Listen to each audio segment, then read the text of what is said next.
તમારા mummy of થઈ ગયા છે, તમે આવવાના છો? ના સાહેબ, હું નહીં આવી શકું. નહીં શકો. મારી તમને જાણ કરવાની ફરજ છે. અંતિમ સંસ્કાર માટે લઈ જઈએ છીએ. ના ના, વાંધો નહીં. તમારે જે થતું હોય કરી લો, વાંધો નહીં. પણ મતલબ અંતિમ સંસ્કારમાં ખાલી આવ્યા તો કદાચ એની આત્માને શાંતિ મળે મારા ભાઈ. ના, હું નહીં આવી શકું સાહેબ, મારી બહુ મજબૂરી છે. મજબૂરીઓ છે એમ? કઈ વધારે ચલો. હા ને ભાઈ, તમારી મમ્મી ઓફ થઈ ગયા છે તો આવવાના છો અંતિમ સંસ્કારમાં?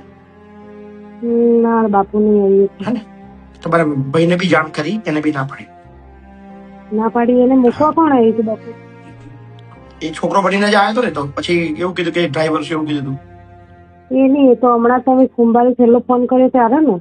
તમે એ છોકરો આવ્યો હતો પહેલા પણ મૂકવા આવ્યું હતું. યાદ નહીં કોણ મૂકવા આવ્યા કે કેટલા મહિનાથી છે. તો તમને તો દર અઠવાડિયે કહીએ છીએ કે ભાઈ તબિયત ખરાબ છે, પણ તમારામાંથી કોઈને આવું જ ના હોય તો હું કરી બેનો. ના બાપુ સોરી, હું તો નહીં આવી શકું. કઈ નથી.